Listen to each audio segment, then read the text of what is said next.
Before The Pink Panther, Peter Gunn, and Breakfast at Tiffany's, Henry Mancini spent years navigating the ups and downs of Hollywood. And as his protege, a recipient of the Henry Mancini Film Award, and an award-winning composer myself, I learned firsthand how his 50-50 rule helped him balance creativity with career strategy. Now, whether you're rebooting your career or reigniting your passion, Mancini's 50-50 rule, shaped by a man who won 20 Grammys and 4 Oscars, can help you scale without text overload, and here's how.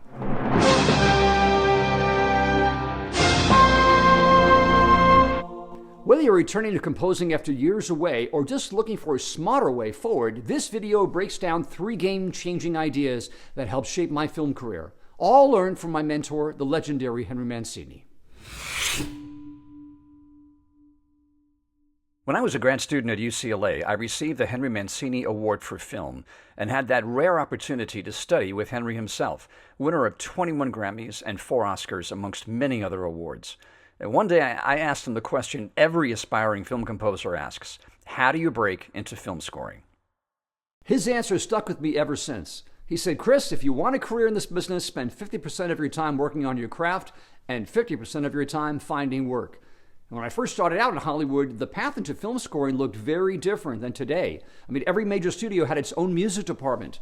If you were lucky, you'd start as a copyist, get onto the lot, and that access allowed you to network, learn, and work your way up floor by floor. It was an apprenticeship system. My big break came through a connection between 2 legends, Henry Mancini and Gerald Immel.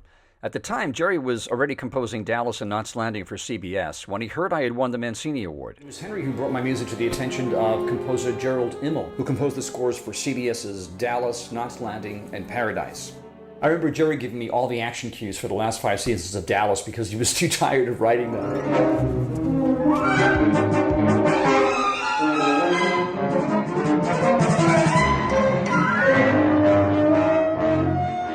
He had just taken on another series, Paradise, starring Lee Horsley, and needed an additional orchestrator. The connection with Jerry came through John Wilder, the creator of Streets of San Francisco and Spencer for Hire. My dear friend John Wilder, who I wrote the fanfare for. This is our ensemble, and Dr. Lee, the instructor, and his wife, Jan. John and I had worked out together at the UCLA gym, and when he heard I'd won Mancini's film scholarship, he recommended me to Jerry. And that's how I got my start orchestrating for television, and it changed everything. Today, those studio music departments are gone. The apprenticeship system, gone. You don't get access just by walking onto a lot anymore. You are the studio now. You are the business. But here's what hasn't changed. Mancini's 50-50 rule. Whether you're at Hollywood studio or your own home studio, success still comes down to this. Spend 50% of your time honing your craft and 50% building relationships. But how do you actually break this down today? Let's dive into it.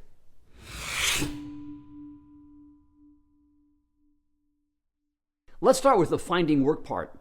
If you're not actively seeking opportunities, they may not find you. And here are 3 ways to focus on finding work. Networking isn't just about showing up to events. It's about building genuine long-term relationships. Reach out to directors, producers, and fellow composers. Keep in touch even when you're not chasing a gig. In fact, some of my best opportunities came from staying connected during quiet times. Here's a pro tip. Skip the just checking in emails. Instead, offer something meaningful. Share a new cue you've written, a project update, or even an article your contact might appreciate. This keeps the exchange relevant and valuable, not transactional. Want to see how I turn simple outreach like this into real opportunities?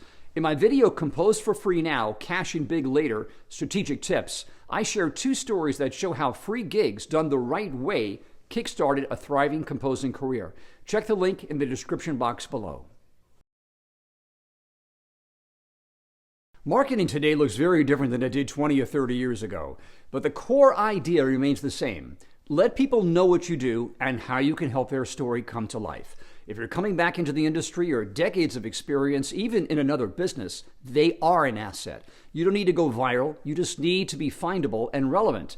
And that might mean sharing a short music clip or cue from a past project with a thoughtful caption, updating your website or portfolio so people can hear what you sound like today, reaching out to indie directors or students at your local film school with a brief, sincere email. For example, "Hi, I'm returning to composing after stepping away for a few years, and I'm looking to reconnect with the creative process through collaboration. I'd love to support an emerging filmmaker and contribute music to a short or student project. Here's a recent piece I wrote to get back into scoring. I'd be honored if you give it a listen. These steps build visibility and confidence, and they don't require you to become a social media influencer. I walk through all of it step by step in my playlist, Chart Your Composer Comeback, Essential Strategies to Revive Your Music Career, linked in the description below. Don't forget about the people who already know and trust your work. Reconnect. Send a thoughtful message to let them know you're actively composing again. Mention recent projects or collaborations.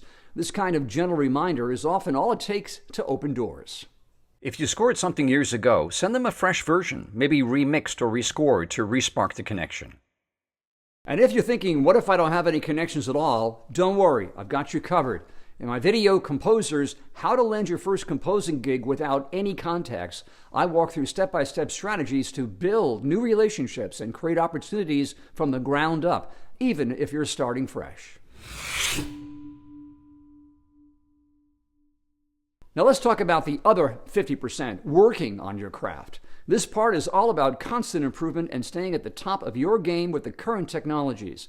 Now here are 3 ways to make sure you're honing your skills correctly. Carve out time to explore new techniques, instruments, or technologies. Whether you're watching tutorials, diving into composition books, or experimenting with different genres, continuous learning keeps your creativity sharp and your voice evolving. If tech feels intimidating, you're not alone. In my video, How to Compose Your Comeback at 60 While Overcoming Self-Doubt, I walk through simple, practical ways to face those fears and re-enter the composing world with confidence, no matter your starting point. Focus on developing your unique sound based on your brand. It takes time, patience, and a lot of trial and error, but once your musical voice starts to emerge, your work will naturally stand out. With consistent practice, your style evolves into something unmistakably yours. That's when you know you've arrived. When people start saying, that music sounds like you. That's the goal, to become an adjective in someone else's creative language. Don't just make time to compose, make the right time to compose. There's real science behind the idea that we all function best at different times of day. Some people think clearly in the early morning. Others hit their creative stride mid-morning or late at night. These patterns, your mental and physical biorhythms, play a huge role in your creative output. The key is to know thyself. Track your energy and focus across a few days. When do you feel mentally sharp, emotionally tuned in? That's your peak creative window. And once you've identified it, protect that time. Make it your daily composing appointment, even if it's just 30 minutes. Great music doesn't always come from waiting for inspiration. It often comes from consistently showing up when your mind and body are most ready to deliver. And if you need help staying consistent, be sure to check out my video, Reignite Your Composing Career, The Power of an Accountability Partner.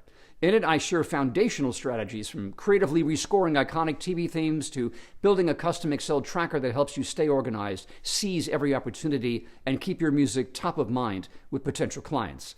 But staying consistent is just one piece of the puzzle. The next level, building trust, not just with yourself, but with the directors, producers, and collaborators who can open doors. And no one modeled that better than Henry Mancini. Henry Mancini didn't just write music, he read scripts. He understood that most composers waited for a locked picture before scoring, but he took a different approach, starting with the script. By reading the script early, he demonstrated to directors that he understood the emotional arc and narrative intent of the film, earning their trust before a single note was written. And I took Mancini's method even further. I break down a script musically, offering directors multiple scoring concepts, rough cue estimates, and budget options, all before seeing a frame of footage. The result?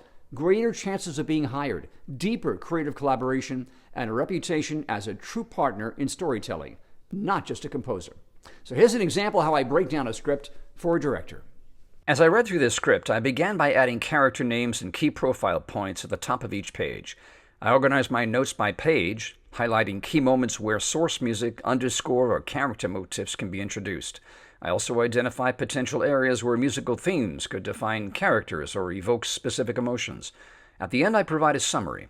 This often includes references to respected films, serving two purposes: sparking feedback from the director and demonstrating my deep appreciation for the script. By drawing parallels to iconic films, I aim to deepen the director's interest in collaborating with me and showcase my knowledge of film history. I also include an instrumentation section, where I suggest the musical vocabulary I envision for the score. This is tailored to align with the project's tone and vision. And finally, I assess key moments in the script where music is crucial and estimate how much music is needed. Combining the estimated duration with the necessary instrumentation allows me to develop a budget that reflects the approximate time required to score, the number of live musicians involved, and which MIDI libraries will enhance the overall orchestral sound. Just as Mancini built relationships through thoughtful script analysis, composers today, like you, should focus on understanding the story and the director's intent to build trust and establish long-lasting professional relationships. You want to align yourself with the director's vision as soon as possible by proactively contributing to that vision. By reading the script, a trained composer can identify potential challenges or opportunities within the script where music could solve narrative issues or elevate emotional impact. Convey professionalism and dedication, boosting the director's confidence in your ability to contribute significantly to the project. Now let's move on to the final segment of this video.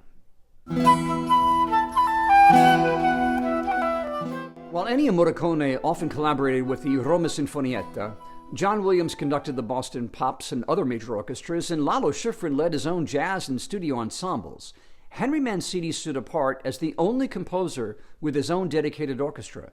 He used it not just to perform, but to brand and market himself as both composer and performing artist, releasing albums under his name and turning the orchestra into a media engine. It became a hub for promoting his records, film scores, piano and flute playing, arranging talent, and even his public speaking. I took that lesson from Henry Mancini to heart, just as he transformed his orchestra into a launchpad for his music, image, and artistic identity. I built my sheet music publishing company as the central hub of my creative career. It's more than a catalog of scores. It's a media engine that promotes my compositions, live performances, masterclasses, custom arrangements, and commissioned works. Mancini proved that you can turn your art into your business without ever compromising the craft, and I've carried that blueprint into every corner of my work. Henry Mancini didn't wait for the opportunity. He built the platform for it. He turned his orchestra into a media engine that expanded his reach far beyond the scoring stage. He wasn't just a composer. He was a brand, a performer, a speaker, a trusted collaborator. And here's how you could apply his approach to your own career. You don't need an orchestra, but you do need a central hub, whether that's a publishing company, website, blog, or personal brand, to gather and promote all the dimensions of your work. Don't limit yourself to composer. Are you also a performer, an arranger, a teacher? Mancini made space for it all, and so can you. Like Mancini, use your platform to promote your scores, performances, collaborations, blogs, and services like custom arrangements, masterclasses, or speaking engagements. Boomers often value authenticity, and so did Mancini. He never sacrificed craft for commerce. He integrated them. That's your model. If Henry Mancini were composing today, he wouldn't wait for Hollywood to call. He'd be composing, connecting, and building the platform to amplify his voice. And now it's your turn. Apply the 50-50 rule. Build trust through script analysis. Turn your performances, publishing, and brand into your platform. And if you found this video helpful, please do me a favor. Like this video so YouTube knows it's worth sharing. Subscribe so you never miss a tip on how to reignite your composing career. And hit the bell icon so you don't miss the next video. And share this with a fellow composer who's really ready for their next act. Together we're building the blueprint for your composing comeback.